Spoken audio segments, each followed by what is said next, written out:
Moaning Blue by Vans the Bunker. I was an avid Pokémon fan ever since the beginning of the series. I still remember when I caught my first Pokémon, the excitement I felt, and ambition I had to continue and win it all. But there was only one time in my days of playing Pokémon that I found particularly disturbing. I was at a flea market one day with my mother and we stopped at the vendor stall. At that stall was a boy that looked to be around 12-ish, and he told me he had a copy of Pokémon Red, one of the original Pokémon games. So I asked to see it, and he handed it over. It had a label and everything, so it seemed legit. So I asked my mom if it was alright if I bought it, and she said yes. We were driving home from the flea market, and I was anticipating playing the game. During the time, I was investigating the game cart just out of curiosity. I noticed there was something off with the game card internally. The game card was smaller than I remembered from my original version of the game. So when I got home, I scurried up to my room and proceeded to insert the game cartridge into my original Game Boy. Everything seemed alright, even the first Pokemon selection thing was just as I remembered it. But after that moment, everything started to become very odd. My Game Boy battery light started turning red quicker and quicker each time I played the game. Soon I realized that it might be something wrong with my system. The game was working fine up until now. So I went to a local guy who repaired computers and such stuff as that. I lived in a small town, so we had no computer store that would look at a Game Boy that was so old. I found what he said disturbing. He said to me that my game card was wearing down my battery in the Game Boy faster than normal, and that I should let him repair it for a sensible price. So I agreed and I left the device with him. I came back a couple of days later and picked up my device. He said to me as I exited his house/shop that the Game Boy in particular was quite peculiar, nothing he had saw before. He said "see ya" around and I thought nothing more of it, and I said "see ya" back and left. I returned home and inserted the new battery into the system and switched it on. I continued my game and it seemed to be running better, and the battery did not drain as fast as it did before. But then my game card started to go static as I played in prolonged sessions, and I would have to restart my game sometimes because it would not save. What was odd is that it started to play a little sound if it did in fact not save. Every time it would not save, it would play that sound even louder than the last, until it was almost as loud as my voice. It was a moaning sound that would play for a second or two, and then it would stop. But the game would play from the previous save point with no trouble. By this time I had played through all of the gyms and visited all of the towns. I felt proud that I came this far and was not gonna give up now. I had my level 70 Charizard, a level 50 Gengar, and a third level 55 Jolteon in my party at the time I was walking up into the gates before you enter the Victory Road, when the screen went all white. Then the same moaning sound started playing, but in a softer tone than before. Then a text box came up and said these exact words: "You thought this was easy," then went away. Then another text box came up and said, "Do you have the Boulder badge? Let me check." I was confused as heck because the screen was still white. So I waited and he let me go through, but the screen was still white. I was really puzzled as to what happened there. So I reluctantly turned off the system and restarted the Game Boy. The restarted and a spooky image appears of my trainer's head on a white screen just like the one I had seen before. Then, my rival's head appeared beside mine on the screen, then moved off into the distance, sort of like it was a battle. Almost as if the bottom half of the sprites were missing. My rival's head started to flicker and then fade, and the moan started just as before. Then my save game from before the odd incident returned almost as if nothing never happened. I walked back up to the gate again, and the exact same thing happened except the background showed my sprite, but scratched up and fuzzy. I was starting to get a bit fed up with it, and switched my Game Boy off for the night. That night was the worst I've ever had in my life. There was random spirals and stars popping out in my dreams, but not figures or anything out of the ordinary like there usually is. I woke up the next morning and went downstairs and had my breakfast, and then went back upstairs and turned on my Game Boy again. The same thing happened when I went back to the badge check gates. So I raged, and I almost slammed the thing down and puffed off in a rage. But I set the Game Boy down peacefully, but slammed my door violently, and slammed down the stairs. Later in the day, I calmed down a bit and decided to Google my problem. Several results showed up from various fan forums. I clicked on the second to last result and started reading responses to one topic on a forum called PokeCenter. The particular topic was geared towards my quarry, and I started to read the various responses. One response I thought was quite interesting. It said, "There were a few people here a couple years back that were complaining about problems at the Badge Gate before Victory Road and Indigo Plateau."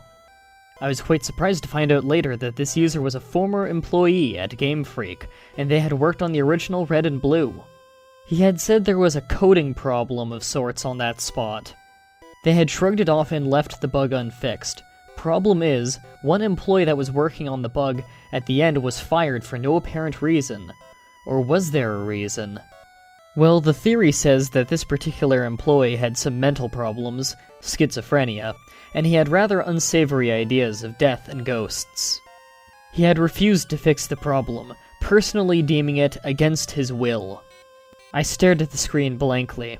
The Game Boy was sitting on the table beside my monitor. I picked it up and turned it on and started playing yet again. I went to the same spot expecting the same thing, but something quite different occurred. It came up in a text box. "You are pathetic. You are simply a greedy human. Pokemon do not respect you. III. I realized that these were Roman numerals. Lastly, it came up one more text box with the words, "Signed, Sugi." I turned off the system yet again and left it there. The next day I searched the name Sugi, but a bunch of stuff showed up about garden centers. I added Game Freak to the end of my search, and that revealed what I was hoping I would find. Sugi had worked at Game Freak and had indeed been fired before the release of Red and Blue. There was a link to the wiki, including in an article that came up in a Google search. He had went to university in Tokyo and started working at Game Freak in the first few weeks of the project. Sugi had shown erratic behavior according to some sources. He had various theories that he had been involved in death and living beings after death. A week after he was fired, Sugi was found dead in his home from a suspected suicide. I wanted to try the game again, but that was a mistake I would regret for the rest of my life. I turned on the Game Boy, and the intro music is all low tone and starts to flicker. It skips the load screen and continues to an empty room. No NPCs are in the room, and there is no apparent way to get out. I walked around a bit when suddenly I get warped up into another room, but it was not a room, it was Lavender Town. But something was off. The color started to go more dark and darker until it was so dark that I pulled out my Pokemon. But they weren't my Pokemon. There was a level 75 Gengar with Curse and Dark Claw and a Ghastly with Curse, and the rest were blank. I walked into the Lavender Town Tower. The screen goes white for 5 seconds and then starts flickering again. A distorted sprite that appears to be my trainer appears like it did in the middle of the screen with a spike in its head. The system shut itself off. I was freaked out, but realized that my batteries died. Thank God. But when I turned it back on, the game loaded as normal again. I was just about done with this game until the creepiest thing I have ever seen in Pokemon ever appeared. I loaded up my save file and the white screen appeared again. Then, my sprite shows up. Back in the same place before all the madness.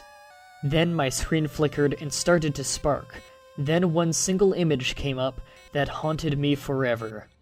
An image of Giovanni with a gun in his right hand and in the other, a Pikachu with blood coming out of its eyes. It looks like it had been added due to the crudeness of the image. My sprite again in a completely white room, and my rival walks up to me. Says, ellipsis. Then a question mark. Then challenges me to a battle.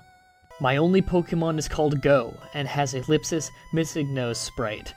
But I know that I never caught a Missigno ever in the game. The Missigno had no moves, and he just took hits from my rival until it fainted.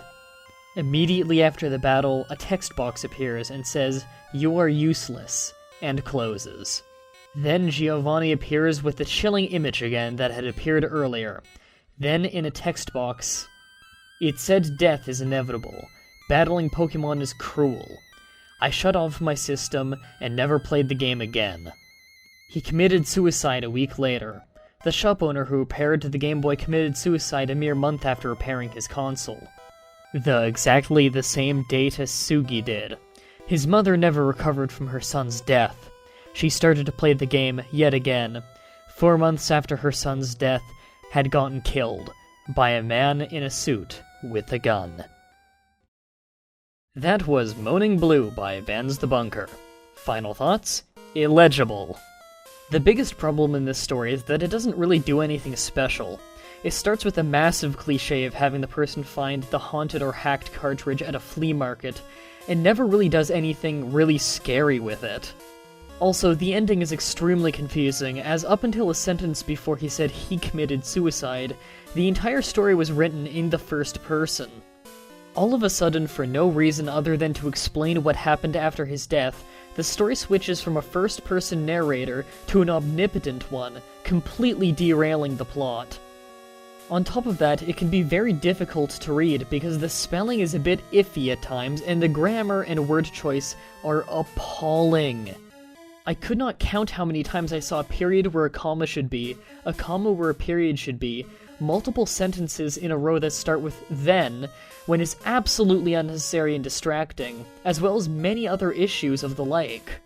Had the author just taken this as a rough draft and slept on it, reread it the next day, and sent it to some friends to proofread it for the final draft like I personally requested him to do, many of these grammar issues would have been fixed. A very good example of this is when he said, "There was random spirals and stars popping in my dreams, but not figures or not anything out of the ordinary like there usually is." There is so much wrong with that one line. First he said, "there was," when it should be, "there were," as he used plural on the spirals and stars. In the line, "not figures or not anything," the second not is absolutely unnecessary and quite distracting and unnatural sounding. Lastly, he ends with, "not anything out of the ordinary like there usually is." Well, if it's usual, then it's not out of the ordinary. Also, he ends on is as if it was current tense, even though the rest of this was in past tense. To make things even worse, it's directly followed by a run-on sentence that uses and to prolong the sentence for the next event when commas would do 4 times. In fact, most of that paragraph is filled with obvious grammar issues like, "So I raged and almost slammed the thing down and puffed off in a rage." You raged in a rage. The entire dream line should have been rewritten to be something like, "There were random spirals and stars popping up in my dreams, but not figures like there usually was." You could further change it from the original line to be something along the lines of, "I couldn't see anything that I could comprehend, just abstract shapes that I can't remember the form of even now." On top of that, the story is very scatterbrained. The story is named after the moaning when trying to load a save file, but that was never followed up on, and the moaning never happened again. On top of that, this story is on a red cartridge, not a blue one. It seems like the author came up with a bunch of ideas and put them in one after another, forgetting the previous one each time. Also, the typos are very easy to fix just by googling the word that is spelled wrong. Vans spelled schizophrenia like this. The one on top is how it's spelled, and the one on the bottom is how he wrote it. Blatantly obvious typos like this, and just straight up using the wrong words, like the instead of I, really take the reader out of the story. Also, IIVI is not a Roman numeral. Vans probably meant MDCX, which is 1160. He also could have meant 1410. You can't have an I on both sides of a V in Roman numerals. Also, the first digit in this would be an M, not an I. A quick lesson on Roman numerals: I is 1, II is 2. This goes up till 4 when you would write IV, as V is 5, and 1 being before 5 means you take 1 away. 5 would then be V, and 6 would be VI. 10 is X, so 11 would be XI. I think you can figure it out from there on. Also, the Roman numeral was never brought up again in the story and had no impact on anything whatsoever. All in all, it was a decent idea having some kind of story based off a bug left in the game by a crazy programmer, but it had a cliché start, the ending made no sense whatsoever, the grammar issues are so in your face you can't ignore them, and the whole thing is all around poorly written. Tune in again on Saturday when we do yet another unknown creepypasta that isn't already on YouTube with You Left Me Here. Until next time, sweet dreams.